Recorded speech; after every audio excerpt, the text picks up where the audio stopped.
Soekarno mengeluarkan yang namanya jimat Trisakti. Yang orde sebutkan nama-nama ikan, tetapi ikan kita impor. Waduh, hilirisasi itu udah nggak masuk akal itu ya. Oke, itu satu. Hari ini kita akan berbicara tentang berbangsa dan bernegara dari perspektif kebudayaan. Di sini saya juga sangat senang. Kenapa? Karena memang hari ini tentunya bukan cuma di kalangan tentunya di keaktivisan atau di budayawan senior, tapi di mahasiswa pun ruang-ruang diskusi itu sudah cukup terbatas gitu. Maka saya sangat senang ada ruang ini. Semoga bisa berkepanjangan, bisa terus-menerus agar teman-teman bisa terpantik lagi, terpacu lagi semangat untuk berdiskusinya.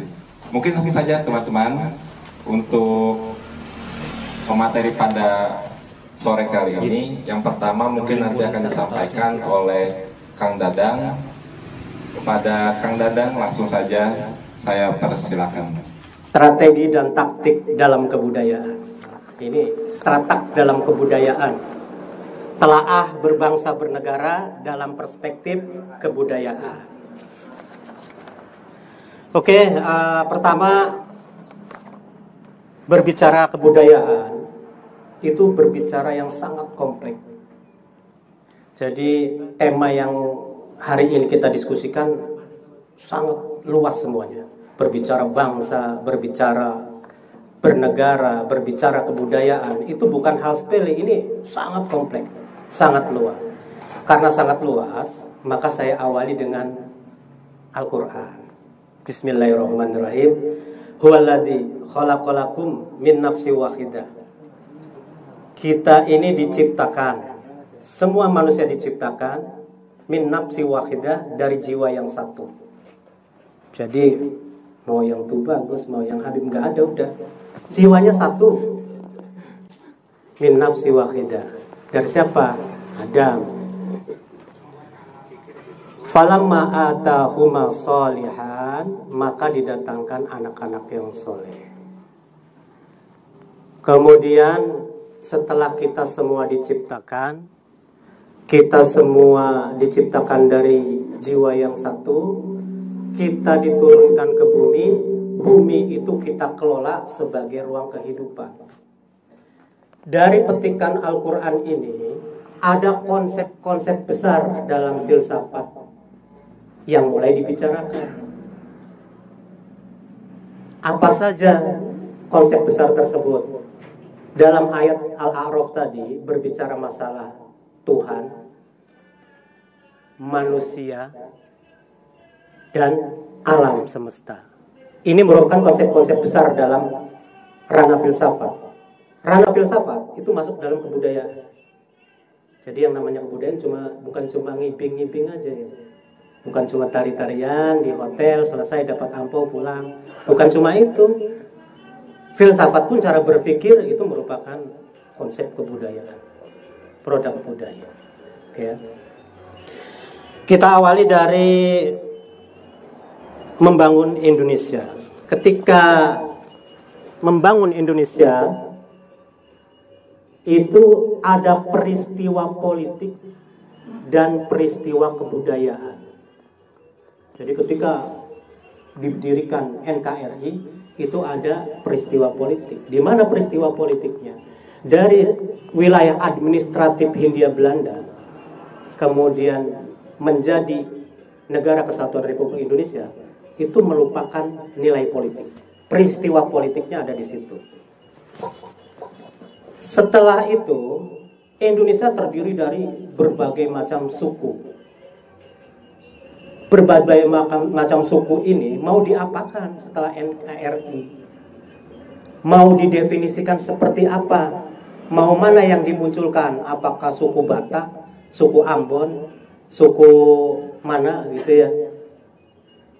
Maka Kongres Pemuda 2 tahun 28 menindaklanjuti tahun 26 ya, Kongres Pemuda 1 di Lapangan Banteng memunculkan Sumpah Pemuda. Sumpah Pemuda itulah yang mengikat suku-suku yang bertebaran di Indonesia. Kami, putra dan putri Indonesia.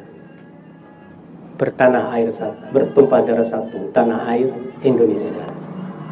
Kami, putra dan putri Indonesia, berbangsa satu, bangsa Indonesia.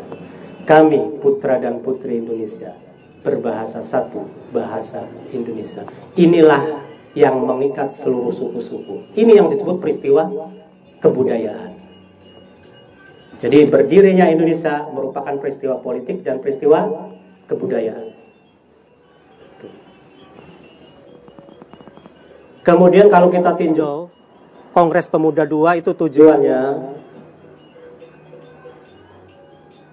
membahas masalah perkumpulan pemuda serta memperkuat kesadaran kebangsaan dan persatuan Indonesia. Kesadaran kebangsaan itu yang bagaimana? Sadar bahwa kita adalah warga negara. Jadi identifikasi dari seluruh suku diturunkan dalam Sumpah Pemuda, maka menjadi yang namanya warga negara. Sampai sekarang kita yang kumpul di sini pun pasti akan merasa, kita merasa warga negara nggak sih kalau kumpul di sini? Atau warga Gaksa? Kita tetap warga negara ya. Itulah kesadaran kebangsaan. Ya. Oke, itu membangun Indonesia. Kemudian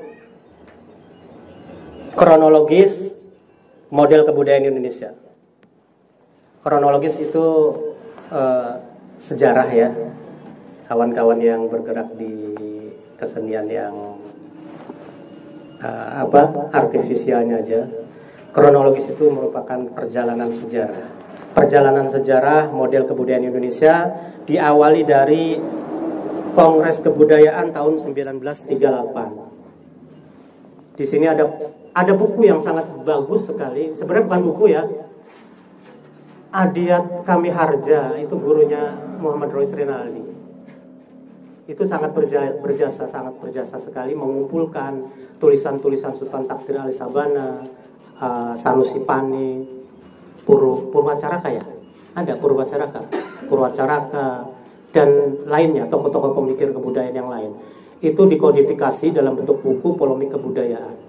Itu kawan-kawan di sini kalau bisa baca bukunya. Kita bisa melihat bagaimana perbulatan pemikiran tokoh-tokoh yang sangat cerdas, serius, tetapi tidak baperan gitu. Luar biasa, sangat keras. Jadi Polemik Kebudayaan tahun 1935 itu kata Sultan Takdir Ali Sabana bahwa kebudayaan kita itu harus berkiblat ke barat. Tapi Sanusi Pani kemudian bukan marah ya, mau membuat argumentasi yang sangat kuat juga. Kemudian dia melontarkan, kita mau kemana kiblatnya? Mau ke barat atau mau ke timur? Mau Foucault atau siapa itu ya? Atau Arjuna? Gitu. Ini polemik yang sangat luar biasa.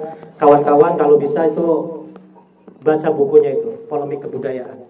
Pola pikir tokoh-tokoh yang sangat luar biasa. Jadi kita bisa paham bahwa kebudayaan itu bukan hanya sekedar seremonial aja.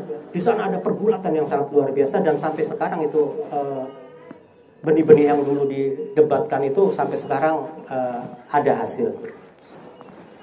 Oke, kemudian tahun 1960 saya teringat waktu itu ketika Kang Ega saya lepas dari saya, Kang Ega sekarang lepas dari saya supaya tidak dibayang-bayang oleh saya.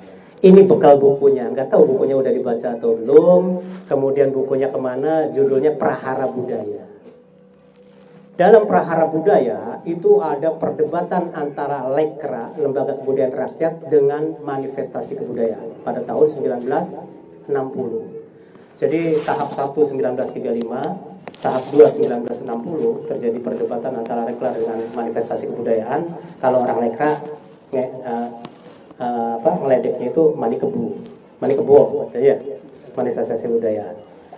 Cuma perbedaannya gini, 35 pada 1935 itu perdebatannya antara mau milih mana kiblatnya barat atau timur. Tapi kalau di 60 itu karena situasi politik situasi politik, maka perdebatannya selesai, tidak sampai puncak ya.